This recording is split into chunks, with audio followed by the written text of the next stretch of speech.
All right. For those of you that are here, we should be going live now. So let's make sure everybody's coming in. So we here are Players Wanted. I asked a couple guys to come in to talk about how COVID-19 is impacting the events that are being canceled and everything else. Sorry. My own technical difficulties, so I can watch chat. The video started playing. All right. So with me is Moondog from New York City Airsoft and Moondog Industries. We have Buddha, who also does some different events, and then we have Christopher Pepin from Doomsday Airsoft. And I am so disappointed that we were not able to do Homeland 3 back yesterday. Yesterday. Yeah, I was at Fall. I was supposed to be on Fallen Kingdom in Fort Monument today. Yesterday and today. Yeah. So what we're going to do is we're going to talk about a couple of things, how this all happened. You're going to be taking questions from chat, from people that are going to comment in. People have a chance to win some stuff. In about 5 minutes, I'm going to go ahead and ask the people that are in Miami to raise their hands because I have some free admission tests. You're in Miami? You're not Miami. No. I just blasted my friend about this live video they're watching, and they're saying the video's not, it's not coming up. It's just a black screen. Oh, crap. All right. It's delayed. Okay. Hold on. There's also one more thing I got to fix. All right. So, why don't you guys go ahead and introduce yourself, talk about what you are, and I'm going to mute. So, Moondog, why don't you start with you? Introduce yourself. Tell us what you do. Okay, hi, I'm Moondog from New York City Airsoft, and I'm also the Moondog for Moondog Industries. So if any of you guys have ever bought Moondog Defog or Moondog DJam or any of the products that are sold on evic.com or other your local airsoft retailers that say Moondog on them, that would be me. So I started playing Airsoft back in 2006. And with a team called Phil Force in New York City. And that sort of evolved as we became a larger and larger team. It fell into my lap to people started asking me to organize the events that we were putting on, and that sort of snowballed. And years later, I ended up starting an event called Bad Blood, starting in New York, and it's now in Pennsylvania. So it started off, we were playing like local fields, having what we considered a large game of 70 to 100 players, and now that's grown to 1,000 players every year playing in Pennsylvania. So that's sort of where I'm coming from. I had to throw the pencil because you guys need to cut it out because I'm on conference call, guys. And I'm speaking to you from my kitchen here in virtual quarantine in San Francisco. Yes, I'm in San Francisco now. Oh wow! Moved out from New York City about 5 years ago. But Bad Blood has become such an event, and thankfully, evic.com has been a really strong supporter and sponsor of it. That all the players really just begged me to keep going and keep it going. So I've been going out for the last 5 years every June to come and organize and run that event in Pennsylvania. And I think you heard me mentioning my family. Even though I'm yelling at them now to cut it out, I couldn't organize and run the event without them. I've been bringing my kids since they were infants, literally infants, to the field because somebody had to watch them while I was out there, signing in folks. So, and that's how I actually got to meet Mark and Battle Buddha through that event. And I was running a bunch of other events back when I was in New York. Battle Buddha, what was the first one you went to? I think it was Bad Blood. And way back in 2012, because I started in fall of 2011. Started playing in fall of 2011, and then I heard about Bad Blood, and I've been attending every one ever since. And there's a couple of other events. I call them Milsim Light because we try to do as many rules, but also we've tried to organize some a little more unusual themed events like a Fallout/Wasteland theme post-apocalyptic airsoft game, modeled after Fallout, the Fallout series. Also done some zombie events and even some pistol and shotgun only events that I actually, even though I said I started playing airsoft in 2006, I had my first airsoft pistol back in the 80s, and I think it was a Marushan Springer. So I've played in the backyard and just target shot from when I was a kid. So I still have a warm, soft spot in my heart for just single shot springers and running around and in the backyard with friends shooting at each other. So it's good. It's good drilling for tactics. Absolutely. Let me hand it off to Battle Buddha next. Hey guys, it's Sam Adams on Facebook. I go by Battle Buddha. Actually Joker, but call sign was taken. So, so I'm going by Battle Buddha now. Yeah, I've been playing airsoft since 2011. A coworker at that point took me to a pickup game, which I don't even remember where it was. I just got attracted to the guns and everything, of course, and it was really a good transition for me from real steel to airsoft. Like I mentioned before, I've been playing Bad Blood. I've actually been to, I think, I forget, was it Tommy Gun? I think it's the guy who had held the benefit for that guy who unfortunately lost his fight to cancer. But yeah, I forget his name as well. I mean, it was Tommy. But Tommy, yeah. Yeah, he and I went to the same school too. I've walked past him in I didn't realize and that. everything. Yeah, he lived in the same same county as me. We went to the same county college. Yeah, and I actually was an embed for Bad Blood. Took over as CO in 2018. And I'm thinking this maybe next year might be I'm trying to hang up my CO boots either this year or maybe next year. I don't know yet. Yep. Okay, I fixed it. Yay! Are we live now? Have I just been talking on this entire time? No, actually, the audio was working. The problem is that dealing with OBX software, trying to get into the technicals of it, trying to capture the video from the Zoom to put it onto the live stream. Just all right. Yeah, I got it fixed. That's all we need to know. Yay. Sorry, that's my own that's coming in. No worries. I had to do the same thing when you walked out. I had to tell the family to cut it out. I was laughing because I could see it inside the other room where I was doing the setup, so that way we don't have the audio bleed and all that. So thanks everybody for reporting the problems that we had on there. So finally, we have Mr. Christopher Pepin. So that's me, Chris Pepin here with Doomsday Airsoft. We've been in business now, I think, for 6 years, putting on the Milsim events down here in Southwest Florida for the players in this area.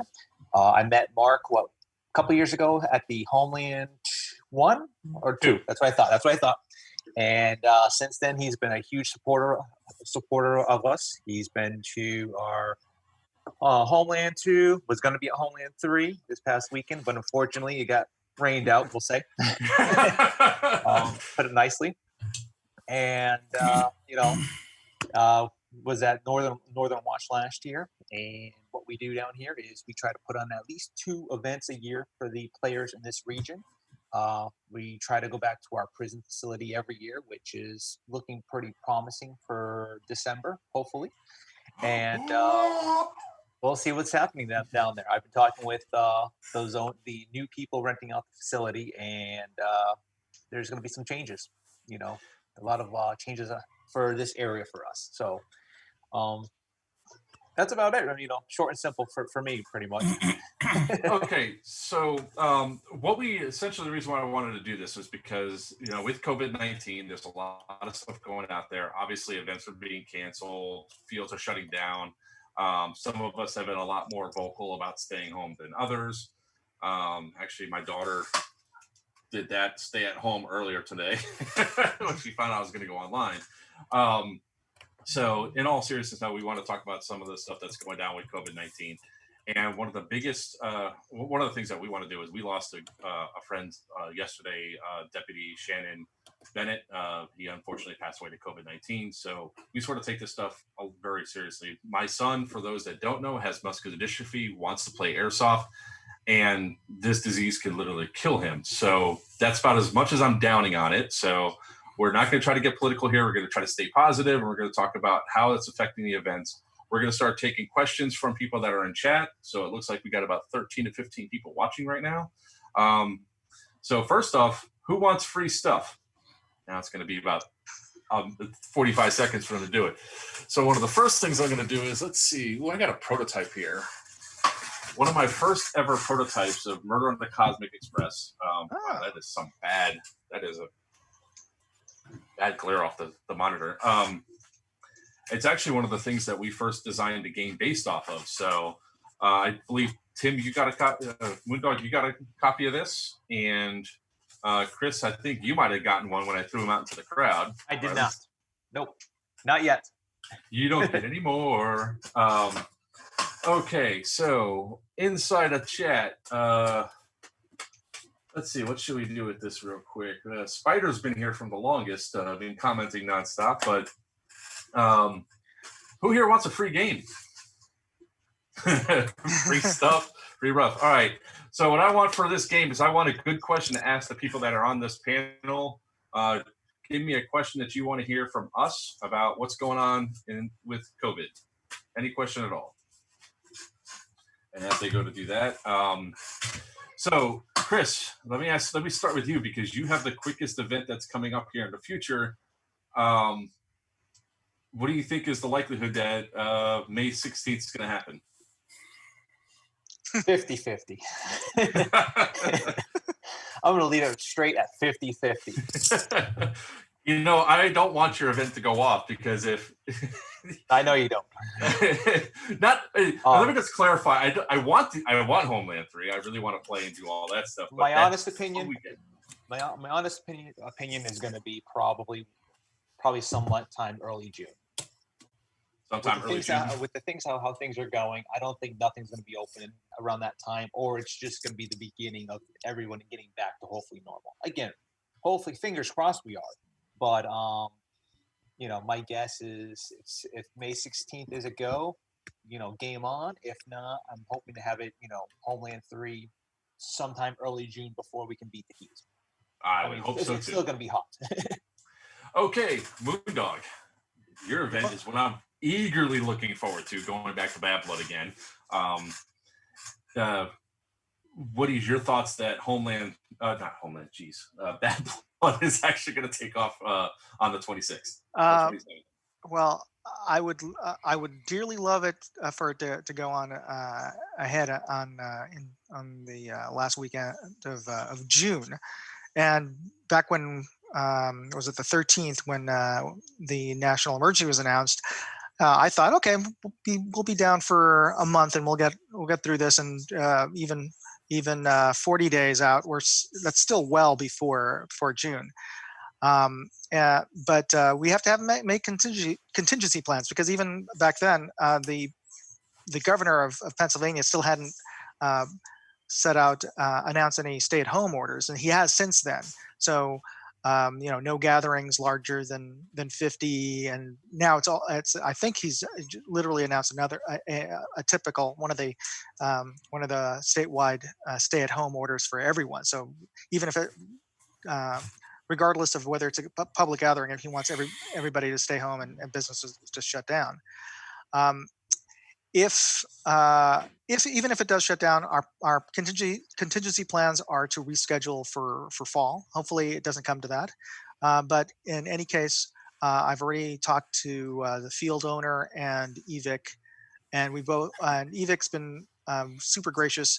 They're going to offer refunds or give the tickets, make them valid for October in either case. So anybody who's holding tickets now or is planning to buy their tickets, they'll be perfectly fine.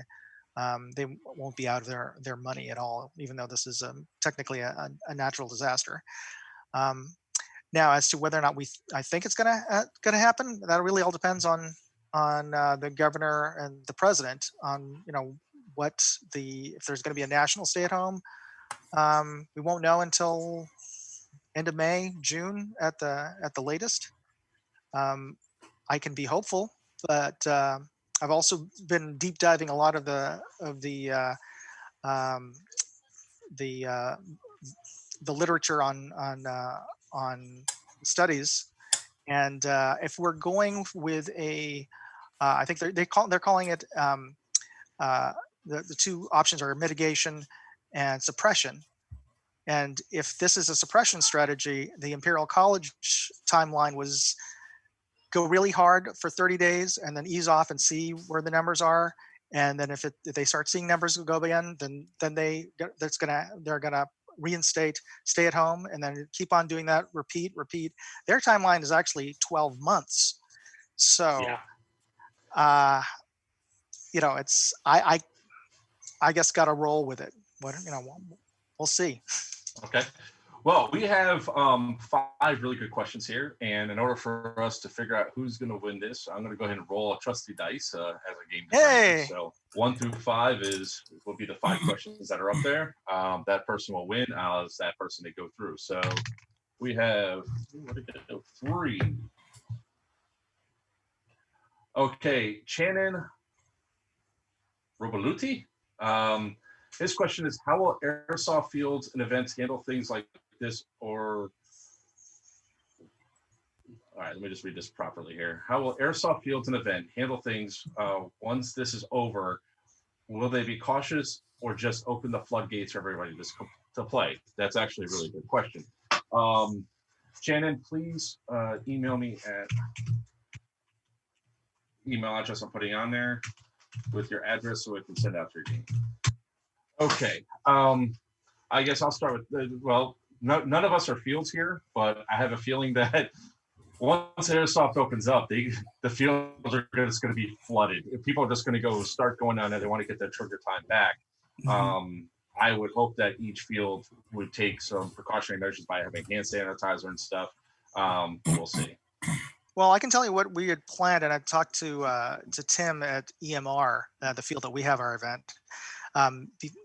Our plans, if we do move forward in June, is to have hand sanitizer, spray bottles, or pump bottles at all the public gathering areas, including and especially the Chrono Station.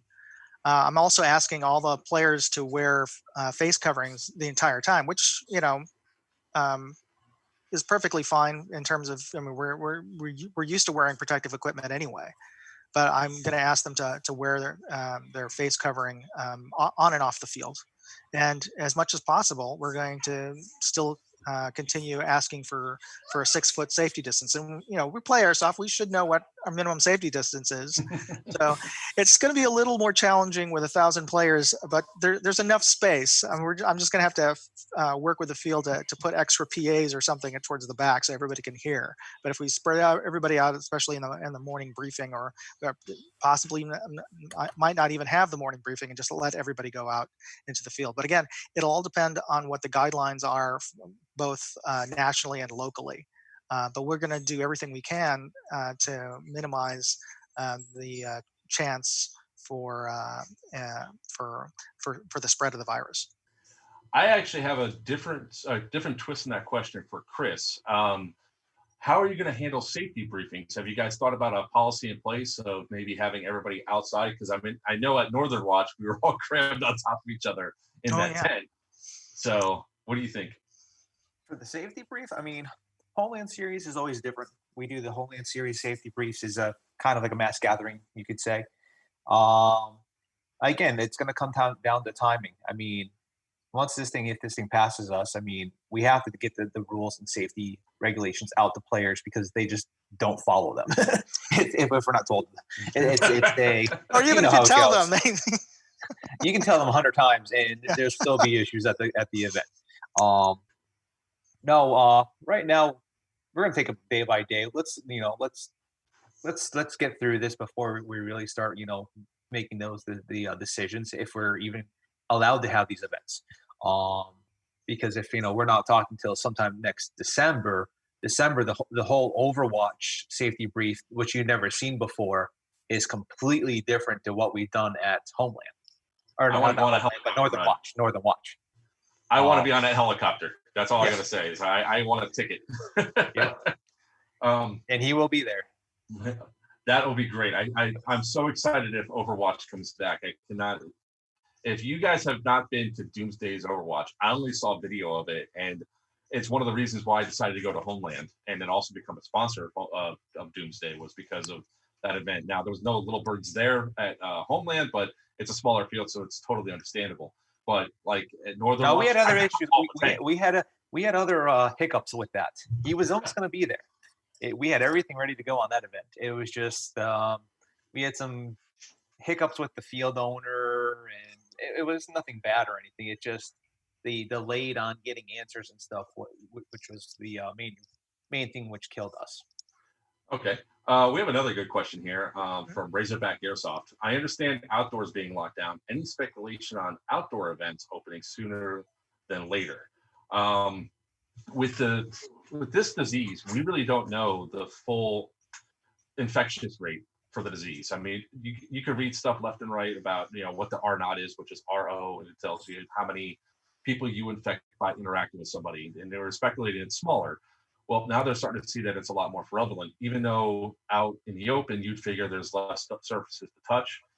The reality is point of sale, people are going to be congregated around there. People are going to be congregated around chrono because it's one of the safety things you have to do is chrono guns.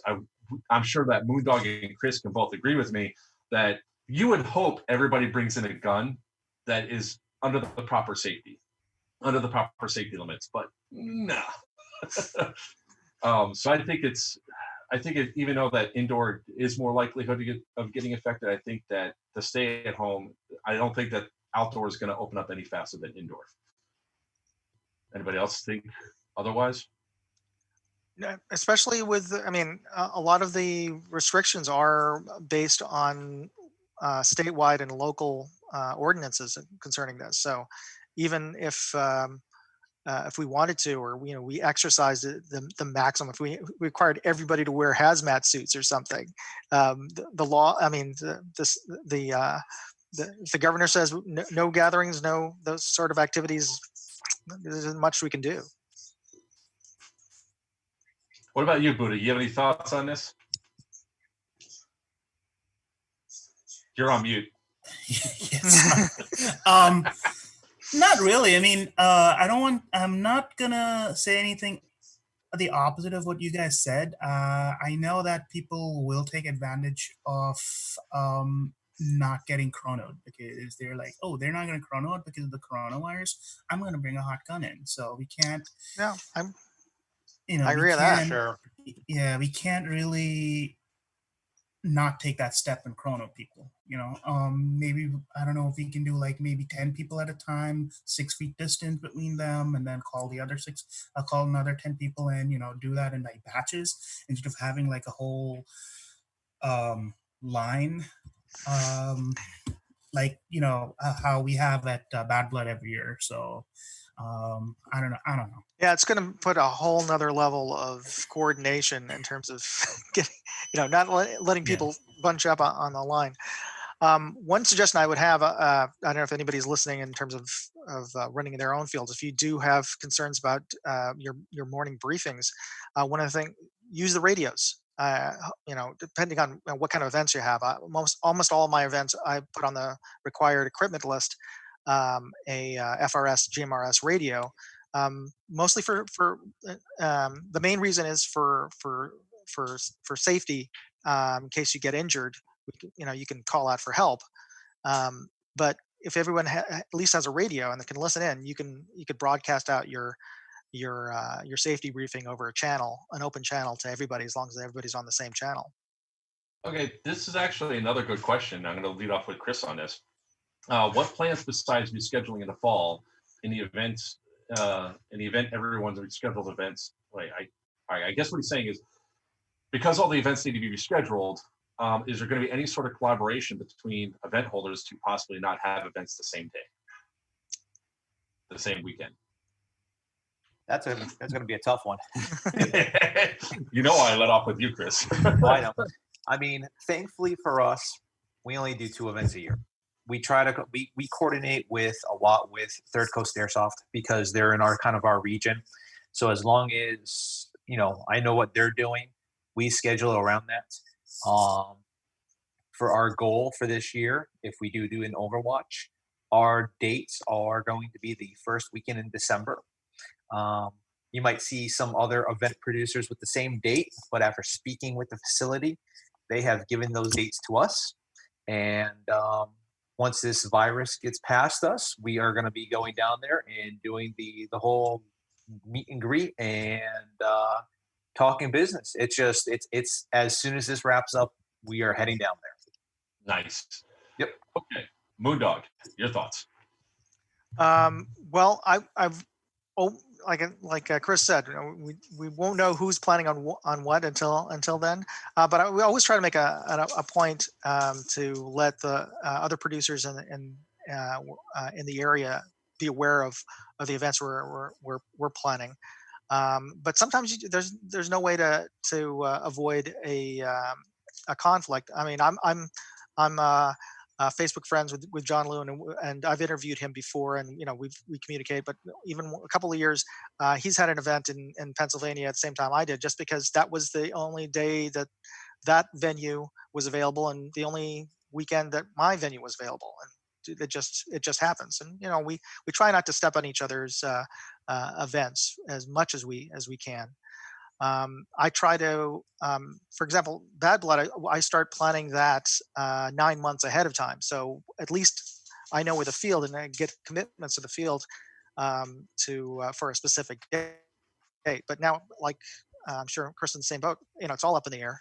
At least I was able to get a backup date from the field for October. But like I was mentioning with the Imperial College's suppression model, even October is not for sure. So. Okay. So this one is a question directly for you, Moondog. Jason, in the event that, what do you think is going to happen with the bunkhouses?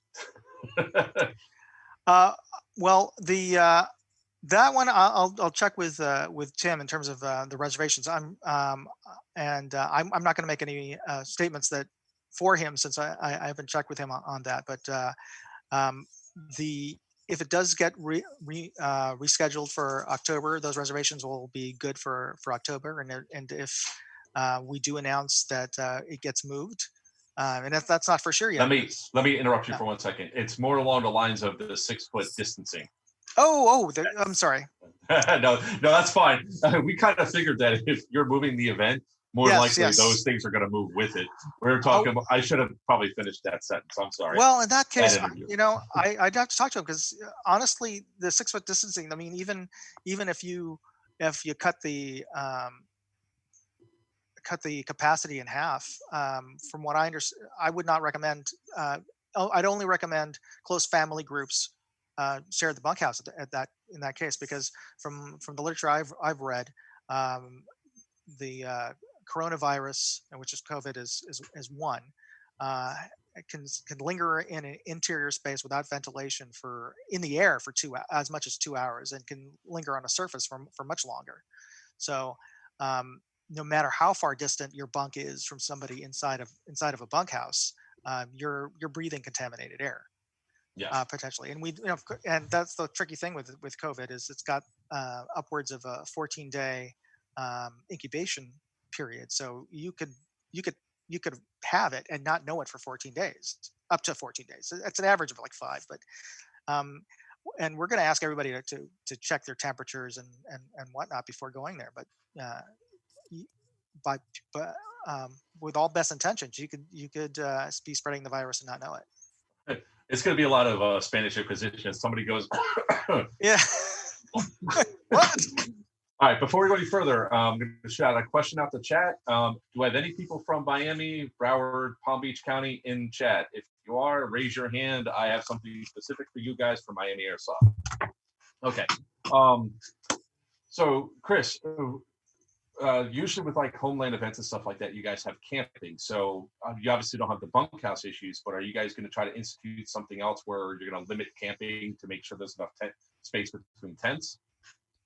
Yeah, it's going to come down to how many players that we're going to have signed up for camping for sure. I mean, I'm not sure if you saw the parking facility that we have available to us out there. There's actually 2 huge fields, so we can space it out very well so that hopefully it's like 1 guy per tent if we have to, or depending, or if it's like a 2-room tent or whatever. We can certainly make it viable so that the tent space is, the players are spread out. I'm not worried about that. Okay. This is sort of the stuff that people need to know, like about how the events are pretty much going to be adapting to this. They have some people that think that they're supermen and they don't have, or supermen and women, let's not judge here, that they don't think that they're going to get the virus. And you have the other group of people that are, really concerned that they could potentially get it. So try to do those things. Now, are either one of you guys going to be doing any of the stimulus packages that are going out? In what way? There's 2 different, I'm not sure if you guys are aware, so I've been informing a lot of other small businesses. There are 2 essentially forgivable loans that are going on as part of the stimulus package. One is the Economic Injury Disaster Loan, Emergency Advance. It's a $10,000 forgivable loan for businesses, small businesses and corporations. And the other one is the Payroll Protection Program. Yes, I'm aware of that one. Okay, so this one's also the 10,000 is one I discovered that really wasn't being reported on, and I had to do it for my company. So it's another $10,000 loan. Are you guys going to try doing something like that to keep your people employed, or are you more contract? No, we're 100% contract. So okay. So for the Airsoft side, no, I won't be doing anything with that. Okay. Sorry, go ahead, Moondog. Oh, so I was saying, same here. Everybody who works at for Bad Blood, it's almost all volunteers for one, and we don't have any. The only full-time staff is myself. So, yeah. Okay. The payroll protection program next week is actually for people like us that do a lot of 1099. So if you are your own contractor or sole proprietor, there's still options available to you. One reason why I want to bring it up is that, especially that people that are listening that have their own business or are concerned, you might want to check. You might want to do some checking and stuff to see, how that might actually help you. And it just looks like my internet's all right.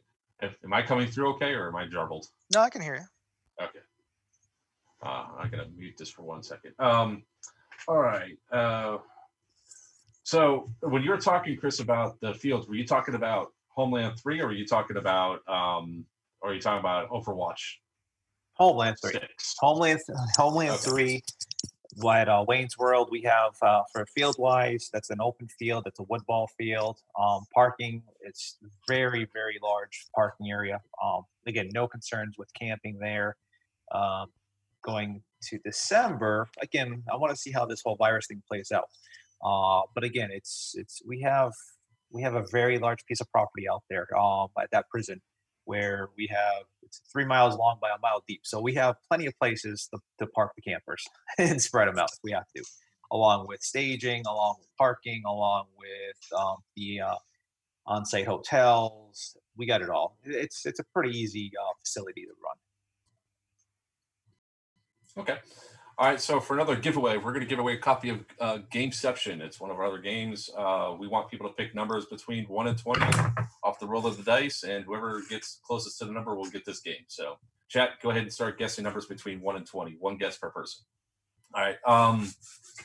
There was another question that actually affects what the event holders are going to do in regards to props. I know it said it specifically for Bad Blood, but with Bad Blood, they have stamps that you're going to be stamping. That means multiple people are going to touch it. But Chris, you also have a lot of props as well. Are you going to find out for this year? Oh, got a little. Could you repeat the question? Sure. The question came up about props, mostly because of the stamps at Bad Blood. But Chris, also here on how props are handled. Oh, okay. I see what you're saying.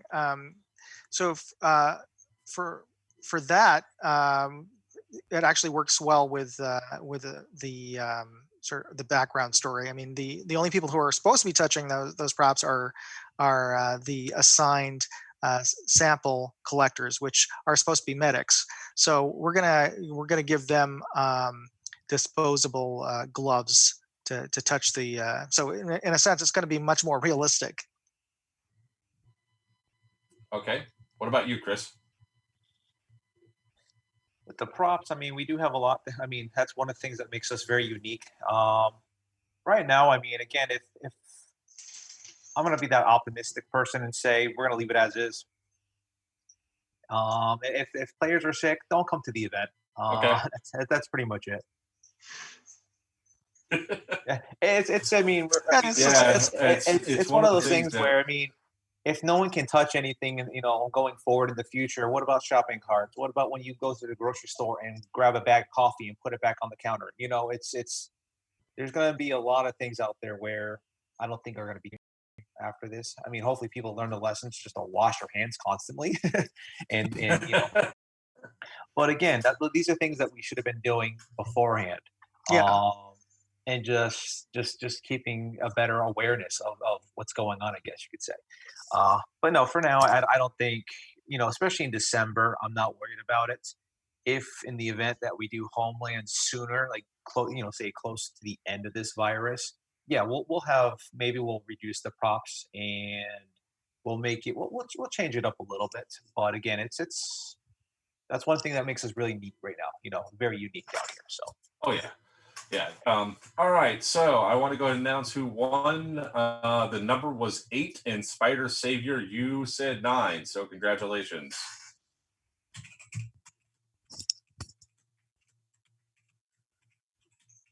We should add hand sanitizer to our required equipment list for everybody to bring along with all their other safety gear.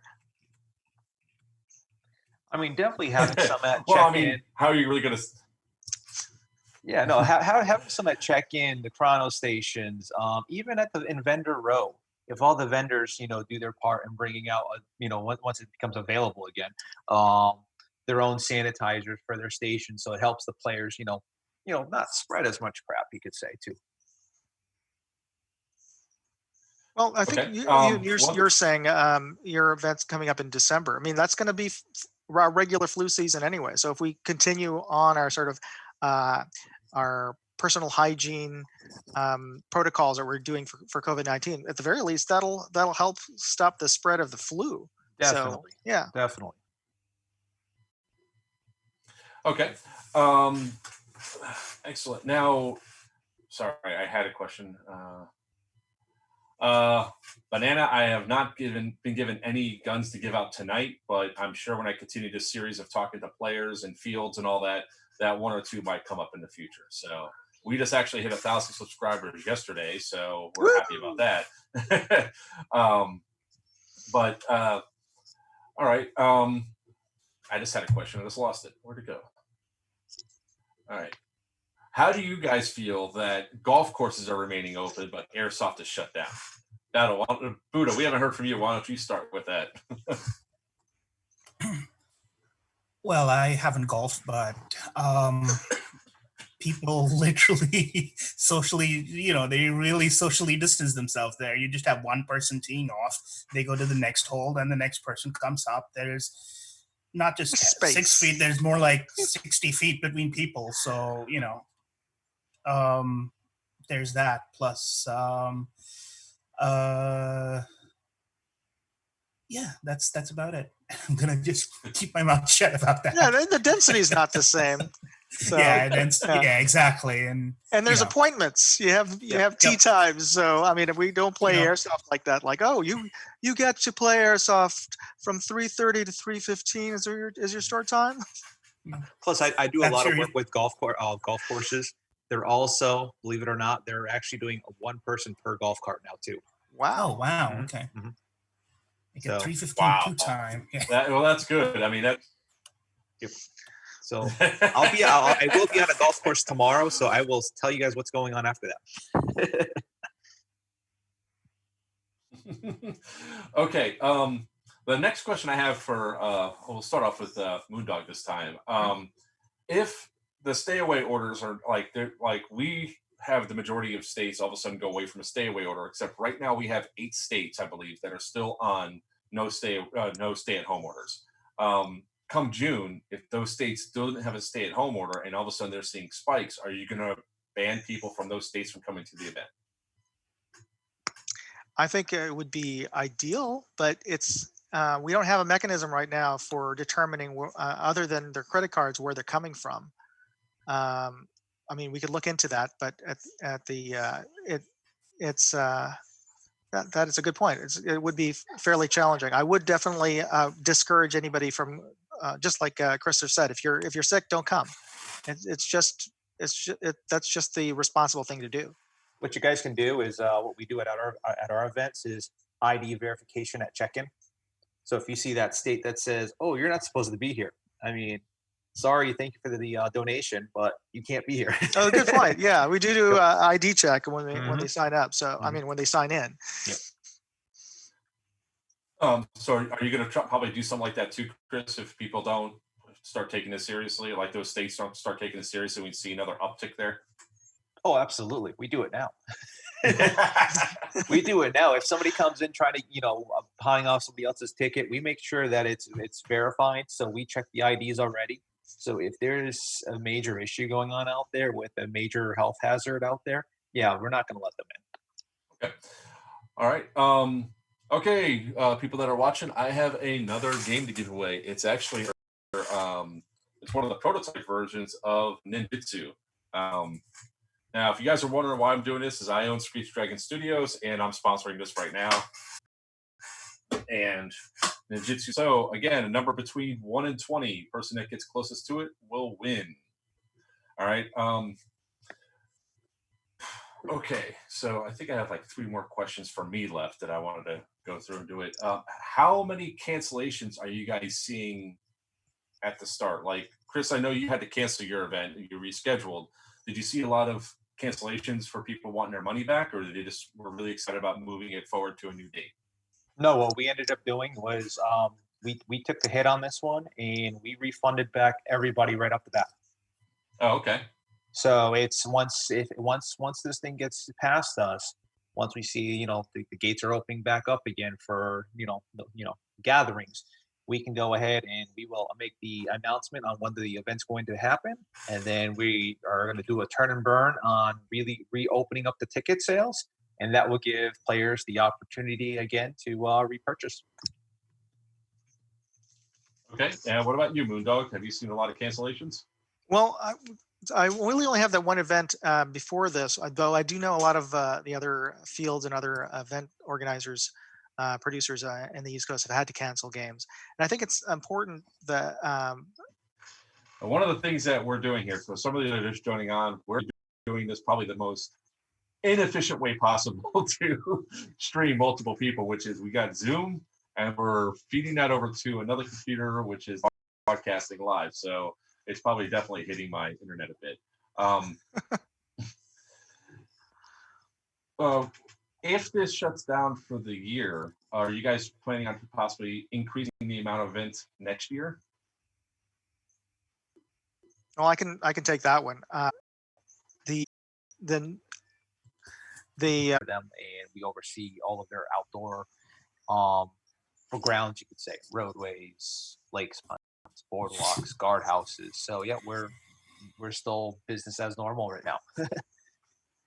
If anything, maybe not for like New York City where everything's so close together, but this is the perfect time to do major public works because there's no cars or fewer cars in the streets. You could shut down whole highways and do the maintenance that needs to get done. It should be done now.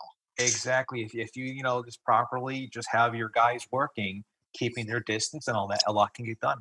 A lot. And if you're in construction, you're used to wearing protective gear anyway. Exactly. So no, that's what we're doing. It's just normal business days, less populated out there, so it's better for us. I'm sure OSHA will be happy with all the extra gear you'd have to wear. So, hey, from Airsoft, I have hazmat suits, I have N95 masks, I have it all. So we have all that stuff, from props for actually the cleanup, and yeah, we're in good shape. Oh, yeah. Still waiting for Joker to get back. oh, the internet must have really beat him up. It's the computer that we're attached to. I think it's back up again. Don't tell me the audio. Oh. Well, Okay. we're gonna have to wrap up soon anyway, Yeah, right? We're supposed to be at 6. Or Yeah,